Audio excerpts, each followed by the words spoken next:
সে তখন মুক্তিযুদ্ধে যোগদান করে এবং সে নির্বিজয় যুদ্ধ করে ব্রিটিশের পাশে দাঁড়ায়।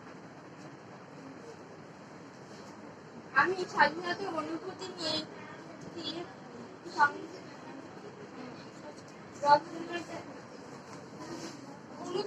অনুচ্ছেদ লিখেছি। স্বাধীনতা এই শব্দটি আমাদের রক্তের সাথে মিশে আছে। স্বাধীনতা পাওয়ার জন্য আমাদের হাজার হাজার শহীদ নিজেদের রক্ত দিয়েছে। এই স্বাধীনতার সাথে আমাদের বাঙালিদের ভালোবাসা, শ্রদ্ধা, মায়া, মমতা মিশে আছে। এই স্বাধীনতার জন্য কত মা নিজের সন্তানদের হারিয়েছে, কত বোন নিজের ভাইকে হারিয়েছে। জয় বাংলা, জয় বাংলা। আমার নাম আজমির রাখা রহমান। আমি একটা স্বাধীনতা দিবসের সম্পর্কে রচনা লিখেছি।